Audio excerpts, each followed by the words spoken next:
حەمە ئەمین پێنجوێنی سیاسەتمەداری کورد لەسەر ئەو بابەتە وەردەگرین و گفتوگۆی زیاتر لەگەڵ بەڕێزدا دەکەین. بەڕێز حەمامین، ئەگەر گوێت لە دەنگمام کاتت باش. ئەم کاتتان باش جیت.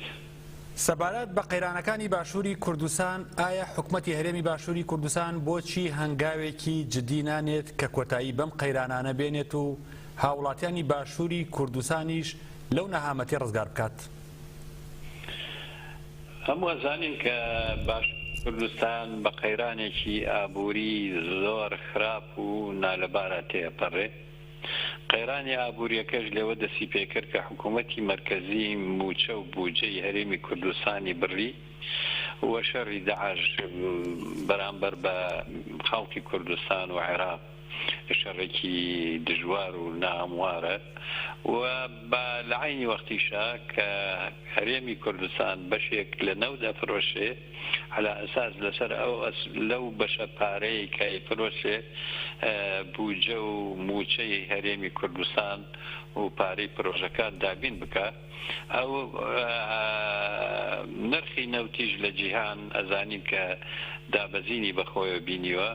ئەمانە هەمووی بووە هۆی ئەوەی و ناعەدالەتیش لە دابەشکردنی موچە، لە دابەشکردنی داهاتی نەوت و ناعەدالەتیش لەو پارەیە کە لە خەزێنەی حکوومەتە هەیە. ئەمانە هەموو بوونە هۆی ئەوەی کە ئاڵۆزیەکی گەورە، قەیرانێکی گەورەی ئاڵۆز لەباری ئابووری و بژێوی خەڵکی کوردستانە دروست بێت. باشە بەڕێز حەمامین، وەکو بەڕێزتان دەزانن لە ماوەی 2 ڕۆژی ڕابردوودا چی لە شاری سلێمانی و چی لە ناوەندی ئیدارەی گەرمیانیش دەنگی ناڕزایەتی خەڵک بەرەیەکی ڕاگەیاندووە.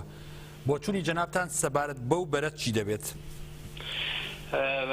بەرەیەک هاتووەتە مەیدانی چالاکی سیاسی بە ناوی بەرەی گەل کە پێک هاتووە لە کۆمەڵێکی زۆر لە ڕێکخراوە مەدەنی و سڤیلەکانی ناو کوردستان بە تایبەتی لە زۆنی سەوز. ئەمانە خەریکی چالاکین و بەتەمان لە شاری هەڵەبجە لە مانگیدا لە ڕۆژیەکی دەیان تاریخەکەی بە تەواوی ئاگادار نیم کۆبوونەوەیکی گەورە بکەن ئەو بەرەیەوەی ئەعلانی خۆیان بکەن.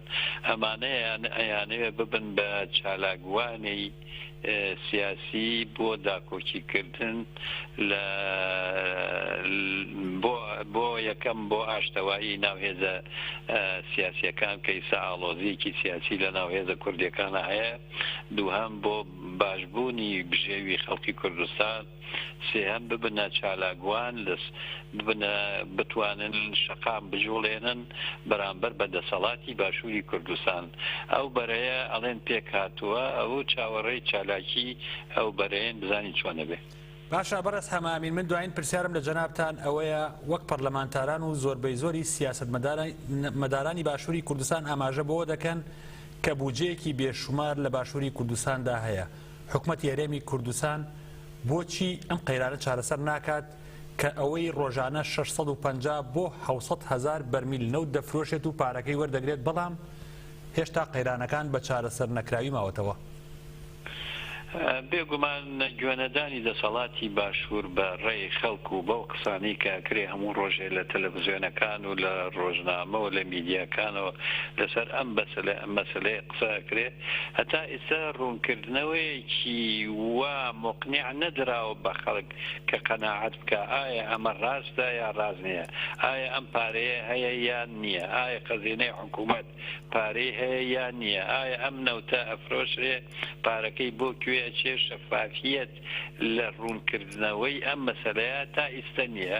و ئێستا لەم ڕۆژانە حکوومەتی هەرێمی کوردستان بانگەوازێکی دەرکردەوە بۆ ئەو هێزانەی کە بەشدارن لە حکوومەتە کۆبوونەوەیە بکەن لەگەڵ مەجلیسی وزرا بۆ مناقەشەی ئەم مەوزوعە.